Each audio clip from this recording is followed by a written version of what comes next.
नमस्ते शिक्षक साथियों, आपका आपके चैनल टीचर हेल्पिंग हैंड में स्वागत है। आज मैं आप लोगों के साथ जो पंखुड़ी हमारी पाठ्य पुस्तिका है उसमें जो मैं आप लोगों के साथ टीचिंग प्लान शेयर कर रही हूँ, उसी क्रम में ये सबसे पहले पाठ का टीचिंग प्लान है। तो सबसे पहले पाठ में हम लोगों को क्या लिखना है, मैंने आप लोगों को इसके पहले सभी वीडियोज़ में अच्छे से समझाया है कि हम लोग इससे क्यों और किस लिए बना रहे हैं। सभी पाठ का हम लोगों को बना कर रखना है, तो मैं सभी पाठ का आसान तरीके से टीचिंग प्लान आप लोगों के साथ शेयर कर रही हूँ। इसे आप बना लें, 3 पन्नों में ये हमारा बन जाता है, बहुत टाइम भी नहीं लगता है। तो आसान तरीके से हम लोग बना करके रख लेंगे। और उसके बाद निपुण भारत मिशन के अंतर्गत विभाग के द्वारा हमें शिक्षण योजनाएं प्रोवाइड कराई जा रही हैं, तो हम लोग उसके अनुसार से और अपनी पाठ्य पुस्तक का जो हमारी है पंखुड़ी, उसके अनुसार से अपने कक्षा का संचालन करेंगे। तो सबसे पहले तो ये सब आप देख रहे हैं किस तरह से आपको बनाना है। दिनांक, कक्षा, विषय, पाठ संख्या, प्रकरण, समय। अब पाठ संख्या हमारा 6 है, विषय हमारा हिंदी है, कक्षा 3 है। लर्निंग आउटकम बहुत ही सिंपल शब्दों में इन्होंने बनाया है हमारे सर जी ने, तो वो मैं आप लोगों के साथ शेयर कर रही हूँ। हमारे शिक्षक साथी हैं ये। तो कविता को सुनकर उचित हाव भाव से सुनाते हैं तथा अपनी प्रतिक्रिया व्यक्त करते हैं। दूसरे पॉइंट में है कविता के आधार पर पूछे गए प्रश्नों का उत्तर अपने शब्दों में दे पाते हैं। तीसरे पॉइंट में है दिए गए शब्दों का प्रयोग अपने वाक्यों में कर पाते हैं। तो ये लर्निंग आउटकम हो गया। अब प्रकरण में हमारी कविता का नाम सबसे पहले और डॉक्टर हरिवंश राय बच्चन, ये हो गया हमारा। सीखने सिखाने की सामग्री में श्यामपट पुस्तक, दीक्षा ऐप पर उपलब्ध सामग्री और क्या है, बाग का चित्र। शिक्षण अधिगम प्रक्रियाएं, गतिविधियां। प्रथम दिवस, क्योंकि 2 दिवसों में हमारी ये कार्य योजना तैयार होती है, तो प्रथम दिवस शिक्षण के आरंभ में शिक्षक छात्रों से प्रश्न पूछता है। समय व आकलन का तरीका ये लिख लेना है। क्या प्रश्न पूछता है? चिड़िया कब चहकती है? सुबह के दृश्य का वर्णन करो। बताओ उठने के बाद सबसे पहले क्या देखा। तो थोड़ा सा कहीं अगर मिस्टेक है, जल्दबाजी में सर ने हमारे लिखा है, तो उसे आप सही कर लें। तो ये मैं आप लोगों के साथ रिक्वेस्ट करती हूँ आप लोगों से कि जहाँ थोड़ा भी कहीं प्रॉब्लम है लिखने में, मात्राओं की कहीं अगर मिस्टेक हो गई है गलती से, तो उसे आप सही कर लें।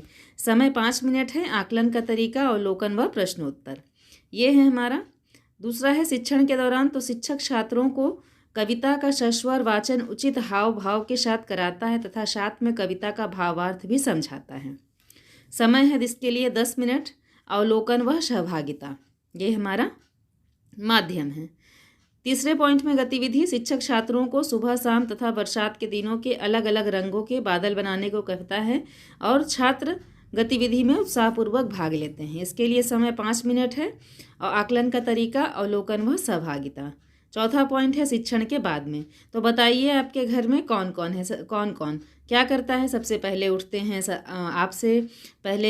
आपसे पहले कौन उठता है, आपके बाद कौन उठता है और सबसे बाद में कौन उठता है। इसके लिए 5 मिनट का समय है। आकलन का माध्यम, अवलोकन व प्रश्नोत्तर। तो ये हमारी प्रथम दिवस की कार्य योजना थी। अब आते हैं अपने द्वितीय दिवस पर। तो देख सकते हैं आप, द्वितीय दिवस क्रम, संख्या, चरण, समय, आकलन का तरीका। शिक्षण के आरंभ में शिक्षक छात्रों से पूर्व दिवस पर पढ़ाई गई कविता के आधार पर निम्नांकित प्रश्न पूछता है। क्या कि कवि सबसे पहले उठकर क्या सुनना चाहता है, क्या देखना चाहता है, क्या चुनना चाहता है और क्या क्या कहना चाहता है। जिसके लिए 5 मिनट का समय है। आकलन का माध्यम है अवलोकन व प्रश्नोत्तर। नेक्स्ट फिर हम शिक्षण के दौरान अपने अगले पॉइंट पर आते हैं। तो शिक्षक छात्रों को कविता संबंधित वीडियो दीक्षा ऐप पर दिखाता है तथा उसकी समझ को गहरा करता है। छात्र भी उत्साहपूर्वक शांति के साथ वीडियो को देखते हैं। समय 10 मिनट है। अवलोकन व सहभागिता। तीसरा पॉइंट है शिक्षण के बाद, तो शिक्षक छात्रों से कहता है कि कविता से सुनूंगा जैसे लगने वाले शब्द ढूंढें। सुनूंगा, चुनूंगा, इस तरह से। तो सुबह के दृश्य का वर्णन अपने शब्दों में कीजिए, ये है। जिसका समय 10 मिनट। अवलोकन व प्रश्नोत्तर, आकलन का माध्यम है। लास्ट है गृहकार्य, मिलाओ कौन कहाँ। तो फूल खिले, कहाँ खिले हैं। बादल फैले, कहाँ फैले हैं। पंछी बोले, कहाँ बोले हैं। और पत्ते डोले, कहाँ डोले हैं। तो ये बच्चे मिलाएंगे, मिलान करेंगे। शब्दों से वाक्य बनाइए। फर फर, चहक चहक, सुंदर सुंदर, इस तरह से हम अपने शब्दों से और भी कोई शब्द दे सकते हैं जो आपकी इच्छा हो।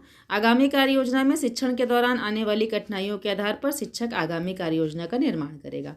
तो जैसा कि मैंने बताया कि 3 पेज में, ये हमारा तीसरा पेज था, ये दूसरा पेज है और ये हमारा पहला पेज है। इसमें 4 पेजेस लग गए हैं। तो इस तरह से 3 से 4 पेज में हमारी पूरी शिक्षण योजना, टीचिंग प्लान हमारी तैयार हो जाती है। तो आप बना करके इसे रख लें और उसके बाद फिर किसी भी समस्या का जो भी अगर कहीं आपको कोई समस्या आती है तो उसके लिए आप कमेंट सेक्शन में लिख सकते हैं। इसका PDF मैं डिस्क्रिप्शन बॉक्स में डाल दूँगी। अगर मेरा वीडियो आपके लिए थोड़ा भी हेल्पफुल होता है तो आप ज़रूर कमेंट सेक्शन में लिखें। धन्यवाद।